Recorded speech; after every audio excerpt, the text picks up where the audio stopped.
Mr. Speaker, it is very, very disturbing.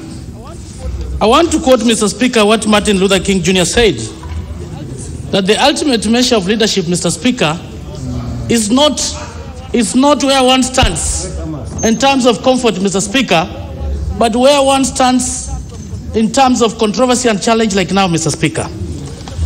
Mr. Speaker, I was very affected and perplexed by the ill advice, premature advice from the Chief Justice.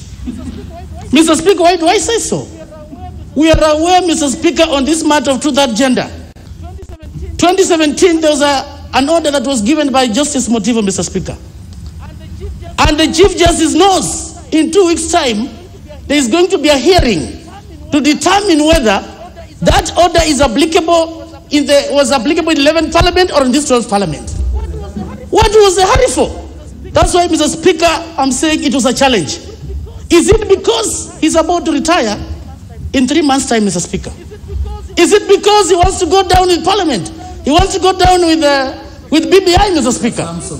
Mr. Speaker, even the Supreme Court itself, those judges, they do not subscribe to the truth and gender rule.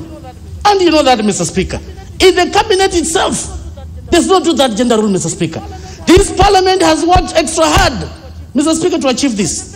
And the many legislators who are shouting outside there, particularly our female colleagues, they should stop pretending, Mr. Speaker. We've been in this Parliament, and the time of voting when it was here, they were away in New York to gain allowances, Mr. Speaker, as opposed to advancing this.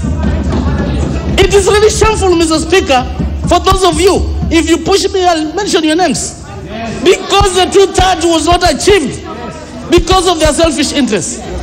This is the time, Mr. Speaker, we want to debate this matter soberly. Some of you who have just come in 12th Parliament, you were not there in the 11th Parliament. And Honorable Wanga was one of the leaders who went to New York at that time, Mr. Speaker. And he's been ahead shouting all over. And we can go and check even the itinerary of the flight. She could not stay here to debate on this matter. Mr. Speaker, now that you have mentioned the Honorable Wanga, she was among them who went to New York at that time. Honorable Wanga, what? Mr. Speaker, I have been here in the 11th Parliament and the 12th Parliament. I have been in this house when Duale 1, Duale 2, Duale 3, and Duale 4 were shut down. I was in this house. And I want to challenge the Honorable Member for Kiminini that he either withdraws his assertion that I was in New York, and to New York I have been, but I have never been in New York at a time when this House is voting on a critical matter as the two-third gender principle. I have been here every time. So, Mr. Speaker, I want to urge you, for the sake of my good name, that Honorable Chris Wamalwa either substantiates what he is saying or withdraws that statement.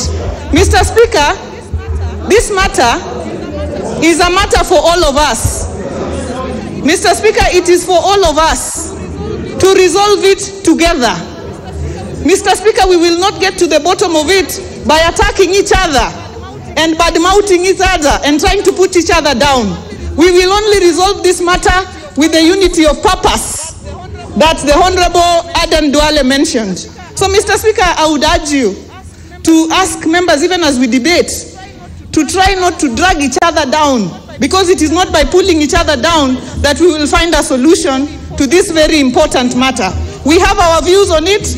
It may be different from what the Honorable Wamalwa has, but Mr. Speaker, as you have said, you may not agree with what I say, but you will defend unto your death, Mr. Speaker, as I know you, my right to say it as an elected member of this House, Mr. Speaker. So even if we don't agree, let us not bring each other down, because we all, Chris, you and I need to be somewhere after Nini. Sasa unaleta Nini?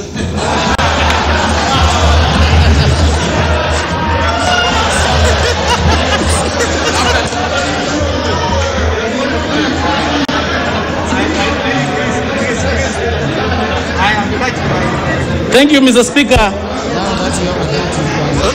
Honorable Wamalwa. Thank you, Mr. Speaker. Mr. Speaker. Honorable Wamalwa, please, earlier member, please.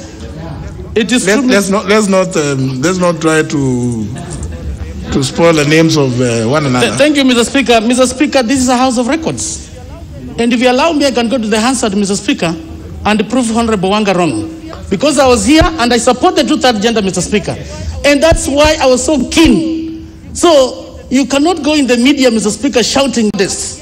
And yet you've contributed to the unsuccessful passage of this bill, Mr. Speaker. That time, if you allow me, I can go to the Hansard and prove it, Mr. Speaker. As I move on, Mr. Speaker.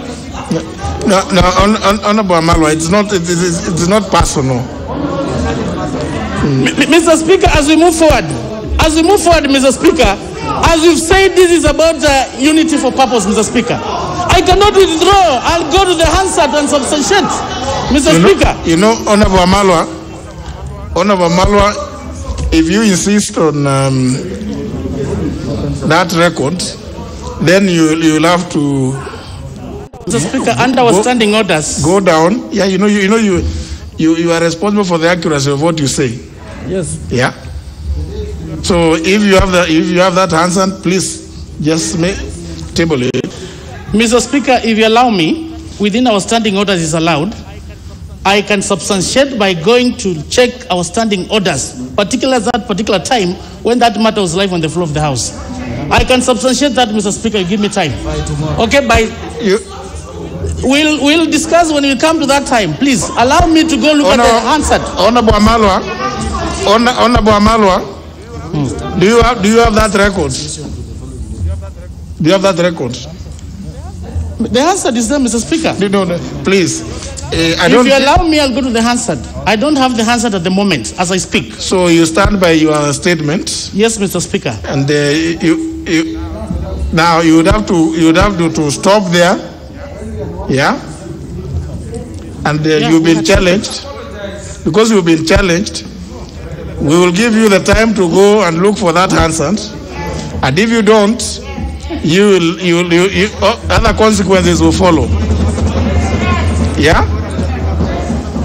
Honorable Wamalwa, you would have to stop at that point so that you go and look for that record which you say. Because we can't just let you say the Hansard bears me out. We've had occasions where members have said this and Hansard will bear me out. When it is checked, it doesn't bear you out. So until such time as you bring a copy of that Hansard, you'd have to... Mr. Speaker, the option available is you either withdraw. What's the issue? What's the issue Mr. Speaker, I brought an amendment of a bill to change the election date, which had required that supermajority. And I remember that time, Mr. Speaker, because our standing orders allow us. Why don't you give me time? I'll go to the Hansard, Mr. Speaker. Now you are talking about a different bill. They came at a similar time, Mr. Speaker, and the requirement was similar. No, election date and two-thirds gender rule are different. Mr. Speaker, this is a House of Records. No. I know, Honorable Wanga, we are supposed to go meet somewhere. God willing. We don't know who will go through. No, but if at all I want to substantiate, why should you force me to withdraw? Our standing orders allow that. Then go and get the record. Absolutely. I'll go and get the records, and I'm ready for consequences. Okay, please. Go bring we don't the want our record. colleagues to be pretending, and yet they've contributed to the failure of passage of this bill on this floor of the House, Mr. Speaker. Please Mr. go. Speaker, as we move forward. No, Honorable Wamalwa, unfortunately, because you don't have that record, and you insist on it, you'll have to stop there, go and get the record, bring it here tomorrow. Yes. Honorable Kioni. Honorable Kioni. Thank you. Thank you, Mr. Speaker, for the opportunity to contribute to this. I have nothing personal against the Chief Justice, Mr. Speaker. So, Honorable Wamalwa, Thursday afternoon, 24th. But Mr. Speaker, I have the advisory opinion from the CJ, and some of the words that he has used in the statement indicate